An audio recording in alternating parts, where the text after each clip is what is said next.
Every successful business requires sacrifice. This is not a metaphor for hard work, but a rather well-established fact in the entrepreneurial world. The red lines on company charts are propelled upward by the bloodied hands of the working class. The columns of the courthouse shake and rattle with the boom of bones. Take America, for instance. It was once a lush landscape, packed to the brim with native flora and fauna. Not a foundry or oil drill to be found. Beautiful, yet somehow lazy. Frivolous. Only when the rivers ran black with blood, and the men became intoxicated by the fumes of their own blazes, could the virgin country be attributed to a higher purpose. In the eyes of the perpetrators, their actions are never cruel or wanton. Everything happens for reason, and the sacrifice? Well, that was just business as usual. Of course, every great sacrifice begets voices of dissent. When great men attain power, it is the weak who most often try to wrestle it away. But it matters little in the grand scheme. A voice can only dissent for so long before the vocal cords start to melt away, and the flesh curls and blackens before finally giving in to the red. Raymond Bauer understood sacrifice more than most men. On his road to the top, he had forsaken friends, lovers, and even his own family. He watched them fall one by one as he continued to climb the steps of success. His friends grew busy, so he left them behind. His lovers grew demanding, so he left them behind. His parents grew frail, so he left them behind. There wasn't any malice or ill intent in his multitude of abandonments. Like all sacrifices a businessman has to make, it was required of him. Simple as that. Whenever he saw their faces in his fever dreams, he would convince himself that continuing on his own was the best thing he could have done. Their echoing pleas were drowned out by nightless reassurances that they were fine, that they were doing just as well for themselves as he was. Most of the time he believed it. Raymond had a fondness for looking out his window, and with the massive skyline right outside his lofty penthouse office, it was an understandable fixation. He would run his hands through his jet black hair, or he would shake the last ashes out of his cigarette, or he would pace back and forth next to the massive window view. It seemed like no matter what he was doing, he couldn't stay still. Every necktie demanded to be fidgeted with, every itch demanded to be scratched. When he wasn't on the move, he wasn't happy. At least he didn't feel happy. Raymond's daily musings were interrupted by a quick tap on the mahogany door. Raymond had memorized the various knocks of his fellow corporate employees, and he had a hunch that this feeble tap belonged to his secretary, Maya. "Come in," he spoke into the window, refusing to turn around. He could see the reflection of a dark-skinned woman slowly pushing the door open. It was indeed Maya. Raymond allowed himself a quick smile of victory. "Maya," he said cheerfully, turning around as he shoved his hands in his pockets. "What can I do for you?" "Just figured we should go over your schedule for today, Mr. Bauer. You've got a lot penciled in here, and I just thought." "Yeah, you're right," Raymond agreed. "I can't afford to be too busy on a day like today. What have we got?" "Well," Maya began, "it's 11 now. At 11:45, the board of directors is holding a meeting to discuss sales projections, and they want you to attend." I can make that. Sales are fine, so worst case scenario is that it'll just be a bore." "Okay, then at 2:30 you're scheduled for lunch with Eddie McGuire." "Oh, Eddie, fuck all that. Cancel it. I can't worry about that today." "Okay, that's canceled." At 4, a representative from Vice News would like to attempt an interview with you on the company's success and its future. Emphasis on attempt. Whenever they show up, tell them I'm out to lunch. "Out to lunch at 4, Mr. Bauer." "Well, you never know. Maybe I had a long work day. Or maybe I don't feel like dealing with them right now." Right you are," she said as she continued writing notes in her planner. "Then all that's left is the selection process. That, as I'm sure you know, begins at 5 p.m. sharp." Raymond's eyes glistened when she mentioned the selection process. It was the herald of his favorite time of year, and he could hardly contain his excitement as he nodded his head. Oh, believe me, I wouldn't miss that for the world. Maya nodded, stepping backward and slowly closing the door behind her. Once again, Raymond Bauer was all alone with his thoughts. He paced over to his mahogany desk. Other men's desks would have been littered with family photos, children's drawings, and other sentimental knickknacks, but his was completely bare. Apart from his laptop, the only thing taking up space on his desk was his prized possession, an ornate jackal mask, positioned neatly on a miniature pedestal. Raymond's father was a frequent traveler, and he had purchased the mask from a street vendor in Cairo when Raymond was a young boy. Of course, his father forbade him from going anywhere near it. Once his father's eyesight and his hearing began to fail him around Raymond's college years, he decided that the mask deserved to be in safer hands, and it was on his desk ever since. He picked the mask up, eyes poring over every intricate detail, the minuscule cuts and slashes around the ears, the subtle lines and spirals cascading down the sides. His favorite detail was the red streaks that fell from the eye holes, imitating crimson tear stains, dripping down the front of the mask. He thought it gave the whole piece a far more somber tone than was most likely intended. A long time ago, he had dubbed the mask the Red Dog, because his adolescent brain couldn't fully understand what a jackal was. He held on to that title, for even now, something about it chilled him to his very core. "Mr. Bauer," Mai called out as she opened the door once again. Raymond placed the mask back on its pedestal and turned to face her. "Don't forget, you agreed to go to the board meeting at 11:45, Maya helpfully reminded him, "and it'll be starting soon." Yes, you're right. Thank you, Maya. I had nearly forgotten already. I suppose I should be on my way then. I can count on seeing you tonight?" Maya lowered her head slightly, glancing at her feet. Yes, sir. I'll be there." "Great." Raymond clasped his hands together as he approached the door. "It's always so much fun when the actual ceremony begins. I know you'll have a great time." He pulled on his end of the door, swinging it open. Maya obediently backed away, and Raymond closed the door to his office and began down the hall. When he felt Maya's gaze lifted off his back, he began to think to himself. She hesitated when I mentioned the ceremony. She seemed nervous, or afraid. Raymond's corporate grin sank into a frown. Failure cannot be tolerated around here. Hesitation cannot be tolerated. We get one shot at this and it has to work. Relax, Raymond, it will. It will, he thought to himself.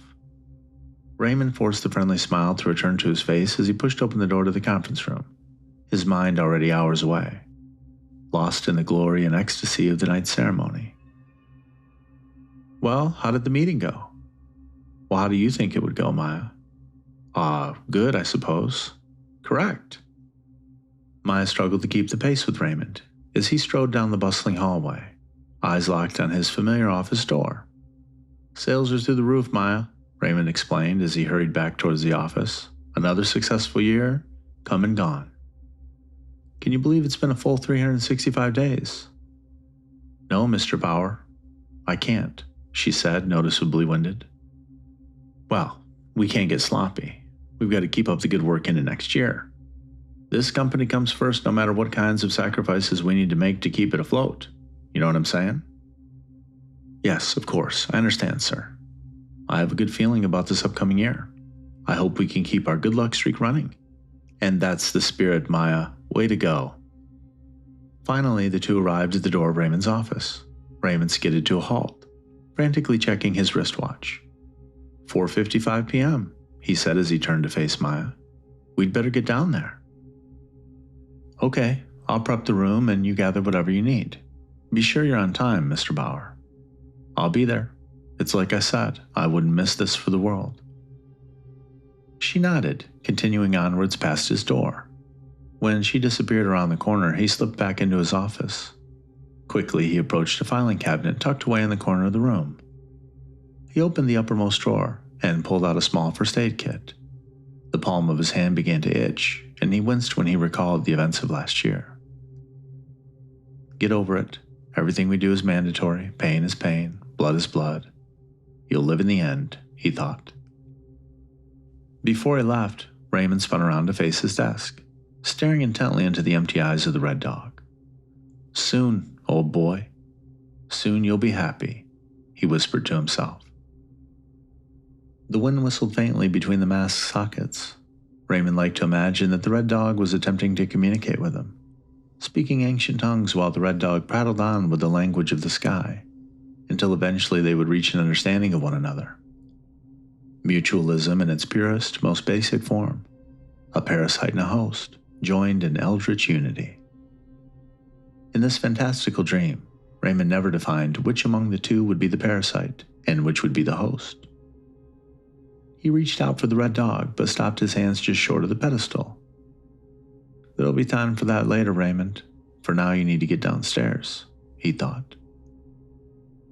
Raymond straightened his back, adjusted his tie, and walked out of his office, first aid kit tucked neatly under his arm. He rounded the same corner Maya had only moments before and quickly found himself staring through an open doorway, with a set of stairs leading downwards. He moved excitedly down the stairs, taking it 2 steps at a time. He reached the bottom, feet thudding awkwardly from almost tripping on the last step. Maya stifled a smirk as Raymond composed himself. "Maya, are we ready?" he asked, approaching her in the center of the room. "Yes, sir, Mr. Bauer, we're all prepped. But are you ready to begin the selection process?" "I am. Let's see the map." Maya stepped away from the center, and Raymond did the same. Carved into the center of the floor was a large, intricate map of the United States of America, with deep rivets and grooves making up the many state borders and rivers. Raymond ensured that the designer got the map down to the most minute detail for maximum accuracy. "All right," Raymond said with a hint of hesitation. "Everything looks good here. Let's do this." Maya said nothing. She nodded, producing a knife from behind her back. She handed it to Raymond, who took it with his left hand and placed the blade in the palm of his right. "Come on, baby," he whispered. "Please be Florida. Please be Florida." In one swift motion, Raymond clenched his fist over the top of the blade, pulling the knife down as he grimaced in pain. He raised his bloodied fist over the top of the map, watching the first drop of blood dive through the air. "Shit!" he exclaimed. "That never gets any easier." "Where did the blood land, Mr. Bauer?" Let's see." He stooped over the map, cradling his hand. He saw the crimson-red droplet, its hue starkly contrasting the marble gray of the floor. It landed directly in the center of Iowa. "God damn it!" "Well, Maya, looks like we're taking a trip to Iowa." "I see. Are you ready to begin the second phase of the process?" Raymond's eyes lit up once again. Now came the fun part. "Oh, you bet I am." Maya nodded once more. She walked over to the far wall, sliding open a panel to reveal a hidden keypad. She typed in a code, and the wall swung open, revealing 4 display cases. The first one held 2 daggers, positioned apart from one another in a fashion that caused them to resemble 2 abstract fangs. The second case held an innocuous-looking vial. The substance within was green and bubbling. The third case held 2 identical gauntlets, and the fourth case held a curled-up whip. "Take your pick, sir," Maya said with the casual aura of a carnival game worker. "Will it be the dog's teeth, the dog's breath, the dog's paws, or the dog's tongue?" Raymond studied each case individually. Each potential choice had its own pros and cons. The teeth were a nice all-around selection, but knives were so cliché. The breath was amazing at crowd control, but so difficult to clean up when the fun finally ended. The paws were a symbol of fear and intimidation, but their close range was a significant drawback. The tongue had all the range to boot, but it took significantly longer to operate. He mulled over his choices, absent-mindedly clicking his tongue in contemplation. "You know what?" he decided at last. "Give me the dog's paws. I'm feeling particularly confrontational this time around." Maya nodded, removing a small key from her pocket. She unlocked the third case, gently lifting the gauntlets off their mount and handing them to Raymond. He studied them. They were elegantly crafted, with beauty and purpose masterfully intertwined. a rare unity between luxury and utilitarianism. The crowning feature of the dog's paws were the ornate claws perched atop each finger. Raymond slid the left gauntlet onto his hand, delicately guiding his fingers through the open slots and into the embrace of the shiny silver claws. He flexed his hand, talons glowing in the relative darkness of the basement. Raymond felt powerful, animalistic, savage. Raymond felt alive. "Might I say, sir," Maya interrupted, "I think you've made an excellent choice this year." "Ha, I agree," he exclaimed, slowly removing the gauntlet. "It's been ages since the last time I wore these. Last year was the breath, sir." "Ah, yes, the breath. How could I have forgotten? So much fun, but so much work, you know? I'm ready to let loose this year." Maya grinned. "Well, you've really earned it, boss." Raymond allowed a grin of his own to sneak onto his face. "No, Maya, we earned it. Not just you and me, but the whole company did their share to bring us to tonight. Now how quickly can you prep the jet for a round trip to Iowa?" Raymond had always found it difficult to dream. His slumbers were never filled with wondrous landscapes or peculiar happenings rooted in the real world. It was always just blackness. He knew he was asleep. He knew that the endless stretch of darkness meant he was supposed to be dreaming, but nothing would ever manifest. That night on the plane ride to Iowa, Raymond had a dream. It began as innocuously as all of his past dreams would. Raymond stood alone at the edge of an inescapable blackness. The horizon was engulfed in shadow, and it was only for the bent rules of the dreaming mind that he was able to see his own hands in front of him. Like most nights, he began to walk through the darkness, discontent in unimaginative nature of his sleeping brain. This time something felt off. Nothing had revealed itself, but in this dream, Raymond couldn't shake the feeling that something was in there with him. Something that used the void as a hiding place, lurking perhaps mere inches away from Raymond's peripherals. He was all by himself in the dreamscape, but he had never felt less alone. A voice called out to him from the distance, a simple summon, echoing across the boundless blackness. Raymond, although taken aback, followed the voice, continuing his trek. The further he progressed, he seemed to sink into the darkness as though it were a marsh. When the voice called to him a second time, he was up to his knees in nothingness. "This is new. My dreams are never this strange," he thought. He attempted to continue walking, but found that he couldn't. His legs were firmly rooted in the void, as if they had been lopped off at the knees. "Raymond Bauer," the voice called out, booming far closer to him. "You have so much to answer for." In an instant, the darkness was sliced open by a beam of light, so bright that Raymond could hardly see anything.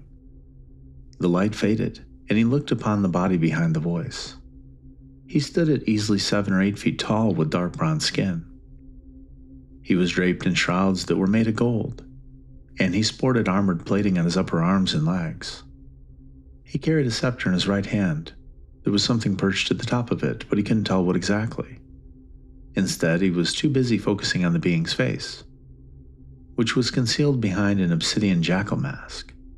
Unlike the red dog, the mask was pure black, so much so that it almost melted into the dark backdrop. The eyes glowed white, and they seemed to pierce Raymond's very soul with their gaze. He knew who he was looking upon: the Lord of the Dead, the Judge of life itself, Anubis. "You are prepared to embark upon another ceremony, are you not, Raymond Bauer?" Anubis asked him in a booming voice.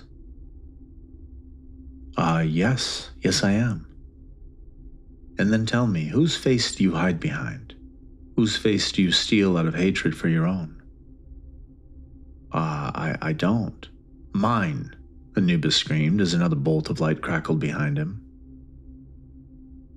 "You have torn my face from my sleeping body, and you wear it to mask the smell of your own perverse sin. You have escaped judgment for too long, Raymond Bauer. Tell me, what is it in your briefcase?" Raymond stared down at his left hand, in which his gray briefcase had materialized. He lifted it closer to him, and slowly clicked the latches open. A dark crimson red began to drip from beneath the hatch, He reached into the open case, fishing through a damp pooling of blood until he found the true contents of the case. A heart. He pulled it up from within the case as it twitched and convulsed in his bloody hands. Unwillingly, almost hypnotically, he handed it to Anubis. Anubis lowered the scepter to eye level, allowing Raymond to see that a scale was perched atop it. Silently, Anubis placed the still beating heart onto the scale and watched intently as it pulled the scale down with its weight. He nodded slightly as Raymond looked on in confusion and panic. "It is as I knew all along," Anubis said quietly. "Your heart is weighed down by sin, by blood and tears, none of which are your own." Slowly, the marsh-like ground began to release its grip. Raymond slowly pulled himself out of the ground, landing on his knees in an inadvertent praying pose. "Do take care," Anubis continued, "because all life comes to me one way or another. For all your evil, you are but a man. The sands of time are just as cruel to you as they are to every other wretched soul. When next we meet again, your judgment will be final." Raymond stood at last, knees struggling not to buckle beneath him. Anubis began to laugh as lights thrashed and dotted across the black expanse. "Next time, I will feed your heart to the beast, Mr. Bauer." "Mr. Bauer." Raymond snapped awake. His body awkwardly slumped across two of the seats on his private jet. Maya had called his name, jolting him back to the waking world. "Raymond, are you all right? You were screaming like a madman." Yes, I'm all right, Maya. I had a nightmare. That's all." "Oh, well, you were talking a bit in your sleep as well. You kept saying, 'Don't take my heart,' over and over again. What was going on in your dream?" Raymond recalled the dream, being forced to remove his own heart from his briefcase, which was currently propped against an adjacent seat. He slowly heaved it into his lap, clicking open the latches just as he had done mere moments ago. From the shadow of the case he could make out one of the crimson tear stains of the red dog. Don't worry about it, Maya. We have work to do tonight," he concluded. The drive to the company warehouse was quick and uneventful. Maya had called for an Uber, and much to Raymond's satisfaction, the driver was one of the quiet ones. He needed silence in order to reflect on his inner noise. Nervousness and excitement and ecstasy all stirred into one massive knot in his stomach. He instinctively tapped his fingers against the side of his briefcase, as he normally would when one of his associates was running late. It was a sign of anxiousness, one of the unconscious "something better happen right fucking now" gestures that people often make when they're waiting on an important phone call, or in traffic, or perhaps just waiting on life to start looking up. Raymond had very little to wait in the grand scheme of things, but he tapped away regardless as the Uber pulled into the well-lit parking lot of the company's warehouse. There were many warehouses dubbed fulfillment centers by the marketing team, scattered across the country, but Raymond's current stop was at the center in Council Bluffs, Iowa. The Uber pulled up to the front door. Maya hastily shoved crumpled-up bills into the driver's palm as Raymond excitedly stepped out into the cool night air. Maya followed suit, closing the door behind her. The two of them then watched the car pull away, its headlights eventually being consumed by the dark of night. Raymond didn't want to think about the darkness anymore. Not until the euphoria of the ceremony kicked his nightmare to the mental curb. "Are you ready, sir?" Maya asked as he stared off into the distance. She slightly gestured towards the double doors awaiting them. "I'm all set," he said as he approached the doors. "This will be one to remember, eh?" Maya grinned. "It always is, sir. And that's the right answer." Raymond swung open the door, stepping into the stuffy lobby of the warehouse. To his right was a door that led to a branching hallway, and in front of him was the door to the warehouse floor. As if on cue, the door to his right creaked open, and a man approached Raymond and Maya. He was a timid man in his early 40s, with a receding hairline and bushy mustache that almost made him resemble a balding Teddy Roosevelt. Unlike regular employees, who wore green safety vests on the floor, this man wore a red vest, indicating a managerial status. "Mr. Bauer," he spoke respectfully, hands crossed behind his back. "It's such a pleasure to have you here at our center. It's a pleasure to be here, Mr. Warren, sir. Miles Warren." "Well, it's good to meet you, Miles. I trust our employees are hard at work?" "Oh yes, very much so, sir. A lot of employees have already left for the night, but the closing crew is still going at it. They will be for some time." Raymond's corporate smile slowly faded into a more serious, stoic look. "Miles, you understand why I dropped in to visit you?" Miles looked down at the floor, rubbing the sole of his sneaker into it. "I do, sir. It'll be a shame to see 'em go. They're hard workers, all of them. But it's for the company, after all." Raymond's smile returned. "I'm glad you understand. It makes things so much easier. Tell me, is there any kind of office where I can survey the floor?" "Oh yes, sir. We have a great view of the warehouse right this way." Raymond nodded, and he and Maya followed Miles back through the door in which he entered. They passed a door labeled break room, then continued up a flight of stairs until they reached a lofty office. True to form, it had a massive window view of the floor. Raymond could see green vests blurring as employees scurried between tasks. Somewhere deep inside, a tiny shred of pride manifested itself as he watched them go about their tasks, counting down the hours until they could go home. They don't even know it. Raymond placed his briefcase down on the office desk. He calmly removed his dark blue suit jacket. Setting it over the cushy desk chair, he straightened out his blood-red tie, adjusted the tacky suspenders he was so fond of wearing, and opened the briefcase. "Miles," he called out as he removed the dog's paws from his case. "Would you be so kind as to let me access your PA system?" "Of course, sir. I'll prep you while I get ready." "Thank you, Miles. Now, if all managers were like you, then our company would really be something, wouldn't it?"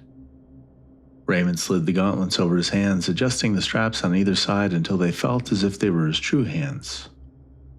Being careful not to let the talons cause any excess damage, he slowly pulled the red dog from the case. He held it delicately in his clawed hands, crossing the room to where Miles was fidgeting with the PA. "All set, Mr. Bauer," he announced proudly. "Just push the button and talk into the microphone. They'll hear you all the way out on the floor." Raymond nodded, approaching the PA system.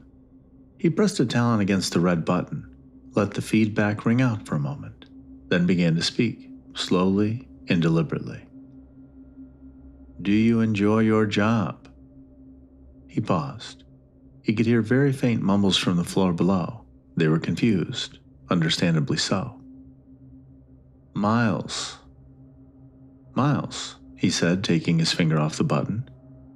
"Wait for my signal, then it's lights out."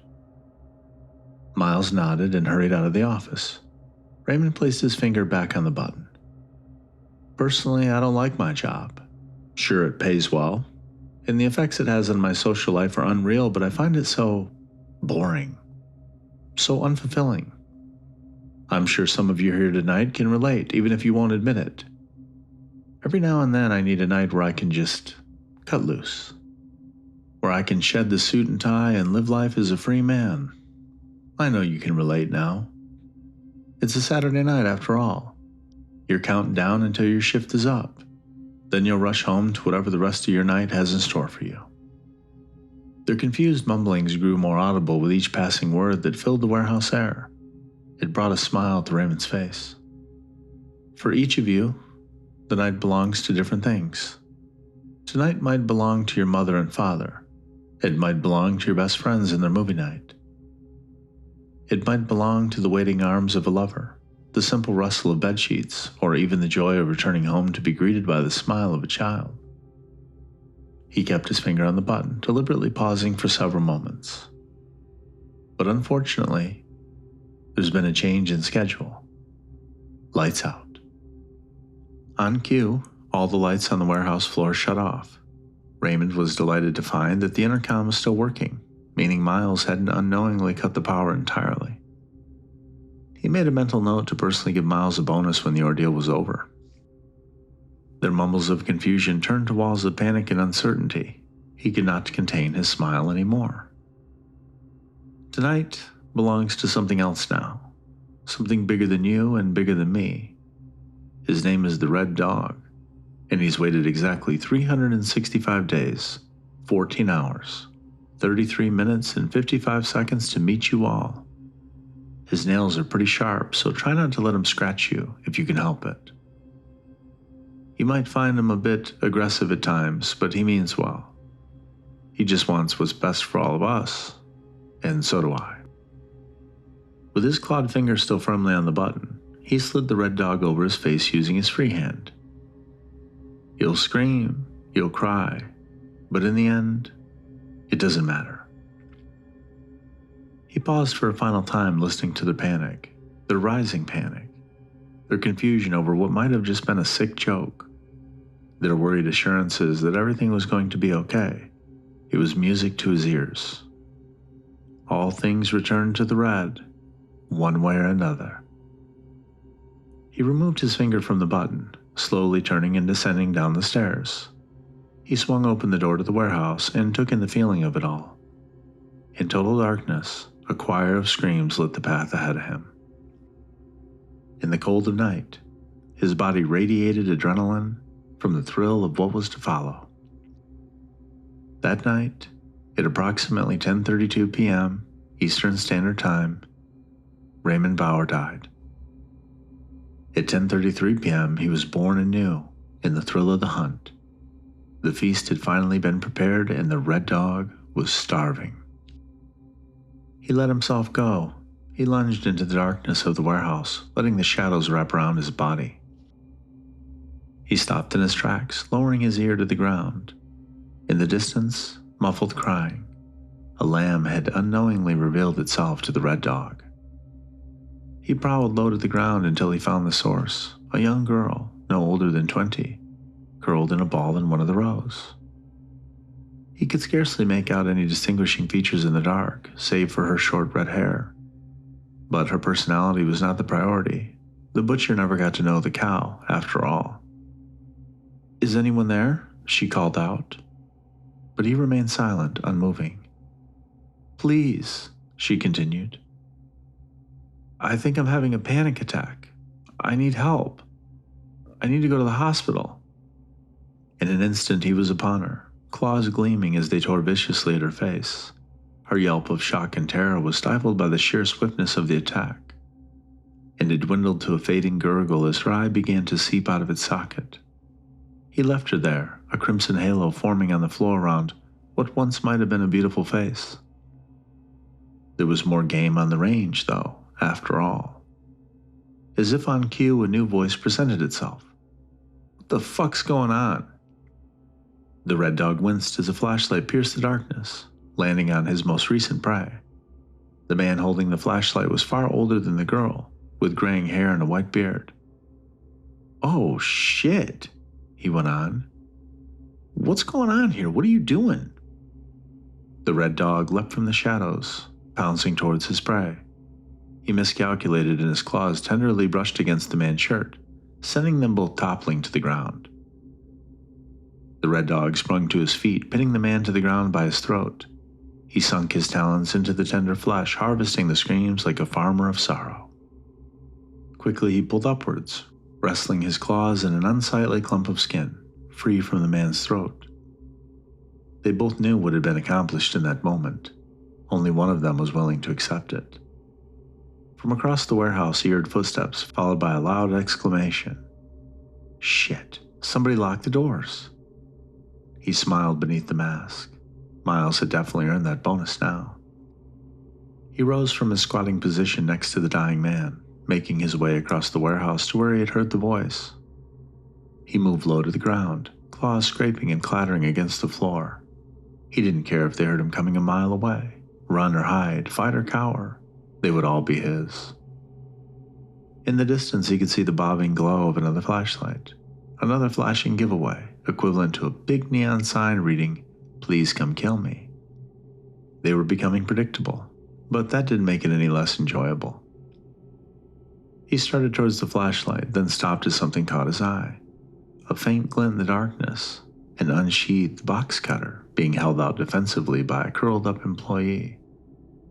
He looked to be in his mid-20s, though his facial features were concealed by his arm, blocking his face in what he probably thought was a smart tactic.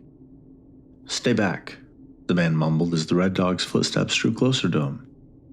"I'm warning you, I'll use this." The red dog knelt to his level. Upon closer inspection, the man looked to be younger than he had previously assumed. His eyes were red with tears, and he squeezed them shut as soon as he laid eyes on his predator. "Leave me alone," he whimpered. "I didn't do anything to deserve this. Just leave me alone. I want to go home." The red dog slowly brought his hand forward, resting it under the man's eye. He wiped away his tears, then slowly placed his hand on the man's hair. He leaned in and whispered a simple response in his ear. His talons knotted in the man's curly hair. The red dog applied a tiny amount of pressure, just enough to break the skin of his scalp. After that, all he had to do was pull. His cries were almost enough to drown out the satisfying Velcro-like sound of a scalp being peeled away. Almost. Just as he was finished with his third quarry, he felt it. His left shoulder was hit with a blazing sharp pain. He turned his head to his left, laying eyes on the industrial box cutter that had been plunged into his shoulder. He stood, facing the employee who had brazenly tried to defy him, a timid man in his early 40s, with a receding hairline and bushy mustache that the red dog recognized all too well. Miles. "I'm sorry, sir," he spoke quietly, "but I can't let you do this. These people, they're like family to me, and you're hurting them. Killing them for what? Sacrifice? Good fortune? There's other ways, Mr. Bauer. Don't hurt these workers. Don't hurt my family." The red dog stared at him. The fire in his heart burned hotter than the searing pain in his shoulder, and he ignored the crimson blood flowing from the wound. Maya would patch him up when this was all over anyways. And finally he answered, "Very well, Miles. All blood flows the same, yours or theirs. Take it or leave it." Miles sighed, lowering his shoulders. "Yeah, I'm alright with that. Promise me that if I give myself to you, though, you won't kill them." The red dog nodded solemnly. "I swear it to Anubis. May he tear my soul to pieces should I lay a hand on any more of them." Miles nodded, slowly sinking to his knees. The red dog approached, brandishing his claws. He wasted no time collecting what he was owed, one ferocious swipe after another. His face was clawed mercilessly, his distinguishing features overtaken by the red. He slumped to the ground in shock, but the dog wasn't finished. Slash after slash, cut after cut, until Miles Warren's face was an indescribable, indistinguishable pulp of flesh, fat, and blood. The red dog knelt beside him, slowly lifting the mask off his face. "O mighty Anubis," he whispered, "I offer you this sacrifice in exchange for fortune. Bless me with luck this coming year, and give me the strength and vitality to meet any challenge. Keep my company in high success, and I shall honor you once more." He placed the mask down on Miles' face, pressing it until blood began to seep out from beneath its edges. "This I vow," he called out. "This I vow." He swiftly raised the mask, watching the blood pour from it like raindrops from an awning. He held it in the air. He held it in the air for several moments until he heard a voice from behind him. "Sir, is it over?" He turned to face Maya, lowering the mask. "Yes, Maya, it's over. The sacrifice has been made. I can only presume the remaining employees have gone into hiding throughout the warehouse anyways. Are you going to pursue them?" "No, I can't. I promised Mr. Warren here that I wouldn't lay another finger on any of them. But I thought the ritual couldn't be completed unless everyone in the warehouse is killed." Raymond smiled his corporate smile once more. "I won't touch them, Maya. But an unfortunate, accidental fire will. You care to help me?" In the darkness, Maya smiled back. "It would be my pleasure, Mr. Bauer." I'm so sorry I wasn't able to talk yesterday. I had to take a late lunch. You know how these long business days are. And forgive me, but you are... Catherine Hodgson, Vice News. Great. Raymond Bauer at your service. Although I'm sure you already knew that, Miss Hodgson. Just about everybody seems to know your name these days, Mr. Bauer. You're at the top of one of the most successful corporations in America. Raymond chuckled as he reclined in his office chair, the familiar skyline view beaming behind him. Well, it certainly wasn't an easy journey. Shall we begin the interview now? The journalist nodded, clicking on her tape recorder. Mr. Bauer, your company is one of the most successful in America, quite possibly in the world. But as your company history shows, you came startlingly close to bankruptcy in the early 2000s. What did you do to pull yourself out of such an impossible slump? Well, it was no easy feat, I can assure you of that. Lots of blood, sweat, and tears, you know? You see, Miss Hodgson, every successful business requires sacrifice. Now, this is not a metaphor for hard work, but rather a well-established fact in the entrepreneurial world. Raymond Bauer spoke wisely. His interviewer listened intently, and the red dog prattled on in silence, speaking the ancient language of the sky as the wind whistled through his hollow eyes.